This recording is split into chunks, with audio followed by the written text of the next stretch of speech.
Hello Penguinauts, I'm the Beardy Penguin and welcome back to Kerbal Space Program Endurance. It has been quite some time since the last Endurance episode, but as I'm sure many of you know, I am literally right in the middle of A-levels right now. 3 exams down, 6 to go. I had computer science paper 1 today, and when I have an exam on a day, I don't revise for the rest of the day. I just try and get my breath back and not think about it too much. So far, most of them have been really quite difficult, but I've still managed to do them, so I don't know. I'm not going to think about it too hard. You think about how the exam went too much and you start thinking about where you might have gone wrong, and it just drives you crazy. It's best to just sort of chill. There's nothing I can do about it, so I'm just going to make a YouTube video and, as I said, just try not to think about it. Anyway, we rejoin our mission to salvage some parts from the surface of Nemesis. However, we kind of drained our external fuel tanks at this point, and for some reason the docking ports don't work. So what I have to do is get our engineer out and attach some C4 to the tanks and blow them off.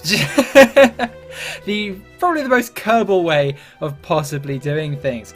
And while our spacecraft is actually doing its suborbital hop over to the next component we need to pick up, we actually head over to Hyperion, because of course the seismic equipment on Hyperion has been recording, and every impact with Nemesis generates a little bit of science for us because it helps us generate a model of the internal structure of Nemesis. So what we do is we actually have quite a lot of science now, so we just need to transmit all of this, but our spacecraft starts getting a little close to the ground, so after transmitting a bit more I decided to swap to it and decide I'll do the rest of the transmitting later, because yeah, we don't really want to be having the spacecraft just crash into the surface, and those fuel tanks we jettisoned are going to crash in and generate a bit more science as well. But since we waited a bit too long, the spacecraft has sort of overshot the mark, so we're going to have to waste quite a bit of fuel slowing down in order to travel back the other direction and grab this second component. Salvaging components from the surface of Nemesis really does give a big payout, and we're saving up a lot of money at the moment because we've got an interplanetary mission planned. The first planet we're going to go to is Demise, and Demise is obviously New Eve, and it's gone from being one of the hardest planets to take off from to being one of the most difficult to land on, because it doesn't have an atmosphere anymore, but the gravity is still, I think, about 0.8 Gs, so it's pretty much Tylo, but the surface is also like on fire, so you can't land on ordinary landing legs because they melt, they overheat and explode. So we're going to have to land on, I think, some struts, something with a higher heat tolerance than your base landing leg, something like that. But anyway, we get the Kerbal out that we're rescuing, and then we fly over and attach that pipe endpoint to the front of it, activate our grabber, and then we extend the winch. Same thing we did last time. We're hauling in on a winch. Kerbal attachment system is so helpful. We don't actually have enough seats or parts with crew capacity on this spacecraft to actually get inside one of the seats, so he's just going to stay in his command module, which we found him here in. Might as well. And here we go. We have to sort of mess around with it a little bit, same as last time. Mess around with the winch, try and get it lined up with the claw. This is a little bit awkward. The claw's surprisingly difficult to grab stuff with. There's one point right in the center of it you've got to align it with, and you've got to sort of collide with it at a decent amount of speed as well in order for the part to actually stick. So it takes quite a bit of finagling. Finagling? Is it It's finagling, isn't it? I don't even know.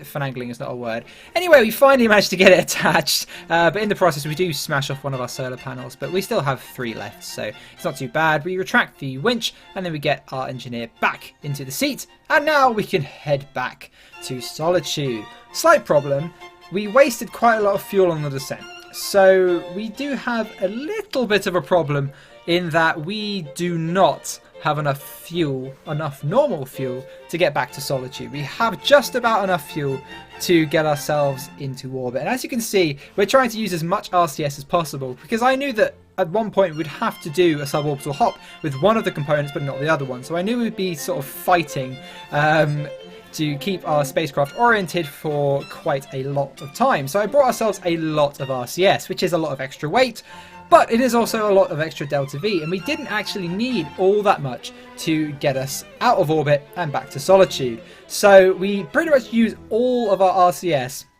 doing multiple burns at the periapsis to try and get ourselves all the way back to Solitude, burning with our freaking RCS. This took a very, very very long time. I think it took me about half an hour. So yeah, but this wasn't actually... This mission was done pretty much... Well, I recorded this at the same time as I recorded all the footage for the last episode. I just didn't have enough... This mission alone wasn't enough to make another episode. So I did this quite a long time ago, so I'm not going to say that I did it to recover from exams. But as you can see, we used pretty much all of our fuel, but we do manage to get our periapsis inside the atmosphere, and we can now re-enter. However, we, as I said, have pretty much no RCS left, and yeah, this spacecraft isn't entirely stable, so we are possibly going to have some problems on our re-entry. Thankfully, we do have this massive inflatable heat shield, which means none of those salvaged components are going to explode, because if they explode on the way down, we don't get paid, and that would kind of make this whole mission entirely pointless, and it was actually quite an expensive mission to launch. Thankfully though, this thing's kind of naturally stable, because it wants to turn around, but as soon as it starts to spin, that command pod there sort of catches the air, creates a bit of extra drag and turns it back. So it's like having tilted up wings, it just naturally restores itself, so it's facing forward, which is quite convenient. So we actually don't burn up and explode. We fire our drogue chutes just fine, because this is quite a heavy spacecraft, so we're going to put on quite a lot of parachute. We do actually jettison our heat shield, but it's such a massive heat shield and we're currently decelerating so much that it's sort of stuck to us. So we're going to have to wait until the parachutes actually deploy before we can gently float down to the surface, because the heat shield itself weighs quite a lot. And inflatable heat shields are actually something that hopefully SpaceX is going to be employing soon. So much has actually happened since they made the last endurance episode. I've got so much to talk about. But yeah, Elon has been talking about reusing a second stage for quite some time, and he said it's going to use a giant inflatable party balloon and a bouncy castle. So that was obviously him saying a bit tongue-in-cheek, but I'm pretty sure they're going to use an inflatable heat shield, which would be quite interesting. Anyway, we used the money from that to upgrade our tracking station, allowing us to have a much more powerful deep space network, allowing us to re-establish contact with our tribute and legacy probes around Wasteland and around Demise, even though they're still spinning, because they have no reaction wheels or RCS, we are able to re-establish contact and send some science data and complete some more contracts, get a little bit more money. What we're also allowed to do is now track the asteroids that our spacecraft, which has been in a lower orbit of Archangel, the Sentinel spacecraft, has been spotting for us. So now we can actually track them with the tracking station, and we actually have an asteroid on a collision course with Solitude. So sometime in the next few months, we're going to have to send a mission to divert that, and we actually get a pretty lucrative contract to send it into an orbit of Guardian, paying about 500,000 funds. So that's certainly going to fund our mission to Demise. So we're certainly going to do that before we start building that grand interplanetary spacecraft to take us to Demise, and then probably after that go to the Wasteland and go back to the origin of Kerbalkind.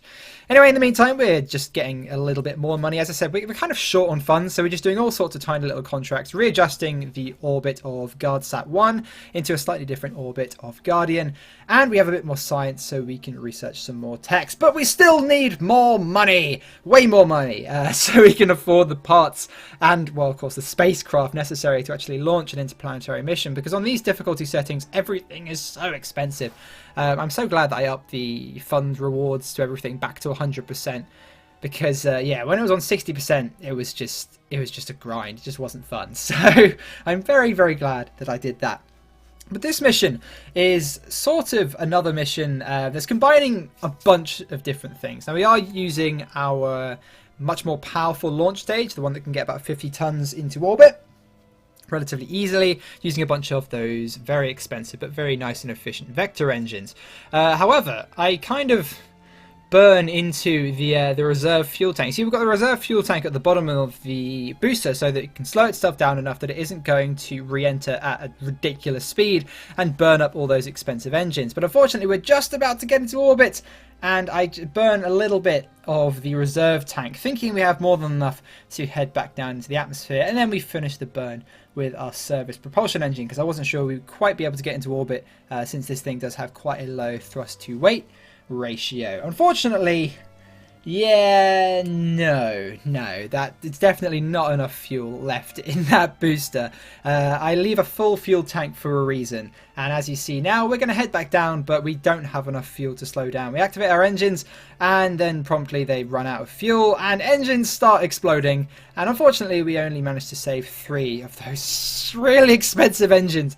However, this mission is still going to turn a profit because we're combining a bunch of different things, as well as rescuing 1 Kerbal from Orbit of Solitude and 1 Kerbal that's needed rescuing from Orbit of Guardian for a really long time, but we just never had a mission that's had enough spare fuel to go rescue. I just pick up rescue contracts, and if I have spare fuel in a spacecraft, then I'll go rescue them. And since, you know, for some reason they don't need to use life support when they're in their little rescue capsules. But we're also building a base on Guardian. I mean, not actually, but we have a base contract. So all I had to do was build something with 5 crew capacity, an antenna and a docking port, and it's going to count. So we're going to build a base for some people on Guardian, and then we're going to immediately destroy it as we take off and go back into orbit. They didn't read the small print in hiring us. I feel kind of scummy, but I mean, we are saving the Kerbal race with this space program, and so if they're not willing to part with their DOS just for the saving of Kerbalkind, then really I think they've got it coming if they're going to get scammed by us. Anyway, so we pick up our Kerbal, and he's actually a scientist, which is really useful. We actually have, I think, more scientists than any other type of Kerbal, but we just need so many of them with all our research labs. We only have 2 of the research labs on Talos 1 actually filled with scientists, 1 on Hyperion, and that's it. So we've got 6 scientists, but now we have 7. So we can probably put a research lab. I'm trying to think, should we put a research lab on our interplanetary spacecraft? We could get a lot of research done, like in orbit of Archangel or something like that. That could be really quite interesting. Or it might just be a massive waste of mass. I think that would be a waste of mass. I don't think we're going to do that. While Guardian's gravity is weak up here, the Graviolis still try to reach it. Oh, we've got loads of pretty funny messages for gravity scans around Guardian. I think I'm going to read them all out. I didn't realise that gravity scans are actually biome specific, even in space high over a body, which I don't think any other experiment actually does. So what we're going to have to do is put ourselves into a relatively polar orbit. Oh, was that? Gravity space 1. Oh, okay. It looks like no, it's not actually biome specific. Review stored data. Space high over the spacious sky. And there's a solitude. Wait, high over tertiary gorge. Oh no, no, it is biome specific. Yeah, no, it's just removed from that Kerbal. Okay, yeah, so pretty weird, but we're going to. Oof, where is Guardian's Gorge anyway? I just moused over a flag which said Guardian's Gorge. Now I feel silly. Peaks, that's the gorge. Griffin 4. The orbit we're going to go into will cross over that. So that's fine. Okay. So we don't really have to adjust our orbit, but we do have to adjust it so that we'll be in space high over it. And I'm not entirely sure where space high over Guardian actually starts. I know space low is 50,000. We'll go to 150 just to be safe. Because we need to get science data while in space high over Guardian's Gorge. So we'll time warp down. A little quick save in. You never know. I think we designed this spacecraft pretty damn well, actually. Because this stage was meant to just get us into orbit. And we got this descent stage, then we got the ascent stage as well. Because we have to carry all this extra crap here because we're filling out technically a surface-based requirement, but the requirements aren't very extensive. So, well, that surface base isn't going to be there for particularly long. Let's just say that. We don't really need a surface base on Guardian, let's be honest. We certainly don't need a research base because we don't even have enough scientists to fill all the research labs we have on Talos 1. Which is still basically just, I was going to say printing money for us, but it's printing science. It's churning out a lot of science either way. And there we go. The Gravioli are being tugged ever harder towards the moon. Soon, Gravioli, soon you will be there. Oh, I love these reports. I'm so glad that I spent hour upon hour copying messages from the Discord channel and putting them into crowdsourced science, because it does make the game a hell of a lot more charming to play. Especially since it's been so long since I did that I've completely forgotten all the messages. So, you know, it's like playing an entirely new game. Anyway, we're just going to orbit around a little bit longer. Where was Guardian's Gorge again? Guardian rotates really quite quickly because it is in actually quite a low orbit. Okay, there's the gorge, but I'm pretty sure the gorge extends all the way around this side, but we're going to have to keep orbiting around, see if we can get some more funny messages. I have skipped a few of them just because we've done so many, we've had to, oh, here we go, get gravity scans from so many biomes. Guardian's pull is growing stronger, soon you'll land, right? Yeah, sure, we'll be landing soon enough. This is really helpful getting science, although to be fair, you can take experiments out with any kind of Kerbal. It's just scientists that can reset experiments, and we don't actually have any experiments that need resetting on board, which is for the chem because we need it for the biome study, and then we have the sensor package there, the seismic scan and the gravity scan. But since we haven't actually taken a gravity scan on any missions, we're getting quite a sizable amount of science from this, which is quite nice. We're over the tertiary gorge right now, so let's keep orbiting till we're over the normal gorge. The screen flickers. Signal lost displays temporarily, but control is regained. Back on Solitude, Gene trips over the Ethernet cable. Ah, Gene, what are you playing at? I mean, it is actually Gene, Junior, because of course Gene Kerbin, he was one of the original members of the space program back before Kerbin got destroyed. Right. Let's take that data, and I'm pretty sure that is all the data we need to get from orbit. So let's just head down to the surface already. We'll try and use as much fuel as we can from this tank, and then we'll continue the descent with our descent stage, kind of in the name.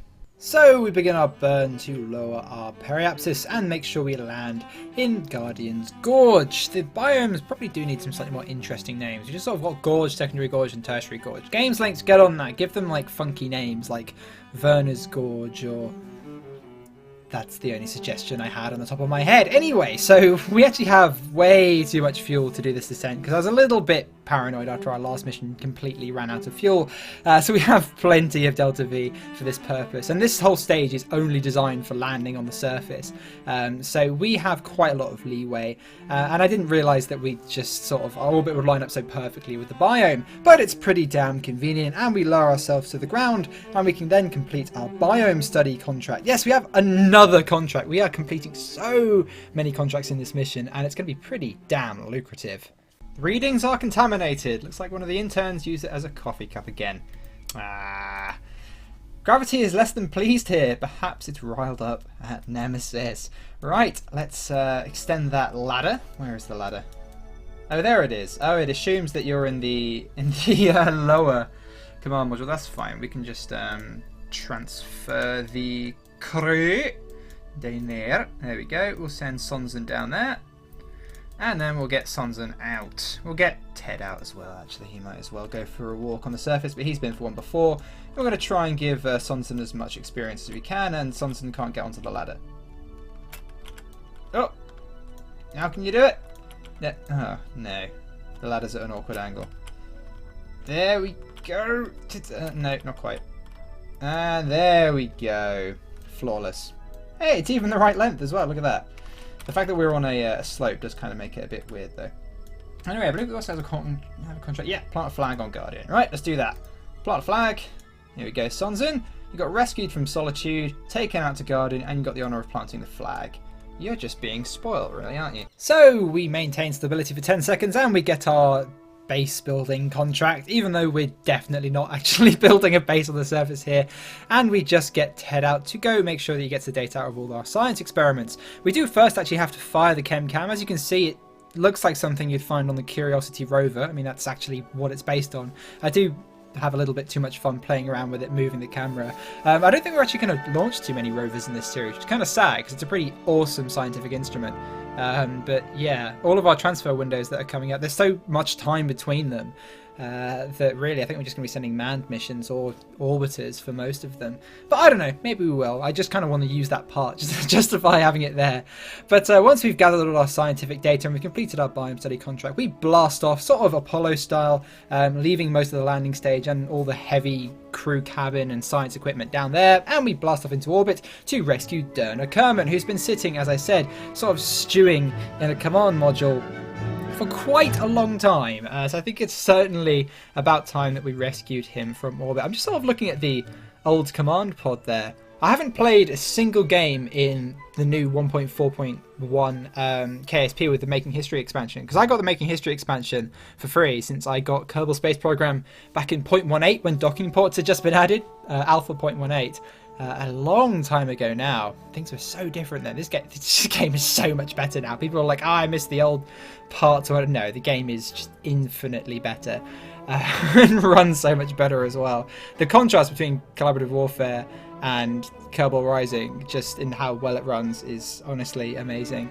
Anyway, enough talking about KSP versions. We're getting ourselves back to Solitude, just planning our manoeuvre to get our periapsis down to about 30 kilometers so we don't burn up in the atmosphere, because of course we do have Reentry heating on 120% in this save. I wanted to make things difficult for myself, but I do kind of regret that, but I'm not changing it because I'm committed to it now, because 120% Reentry heating really does make for some interesting and challenging moments in this series, especially when engines keep exploding on boosters that I try to reuse. So I'm not going to change that. Tell you what I am changing though. The research bodies mod, which costs us 750,000 funds to research a planet, I am changing that to remove the research cost of researching a planet, because it's kind of just stunting our missions, because we have to save up 750,000 funds, which is a lot in a save on this kind of difficulty, even though we are on 100%. Most like moderate and easy saves are on like over 100%. So yeah, we're certainly going to do that, explore and discover some new planets in the next turn. And I know we've done all this housekeeping and got ourselves a bit more money. We're going to do ourselves an asteroid redirect and an interplanetary mission to Demise, but that will all be in future episodes. Thank you very much for watching, everyone. I have been the Beardy Penguin, and I will see you all next time.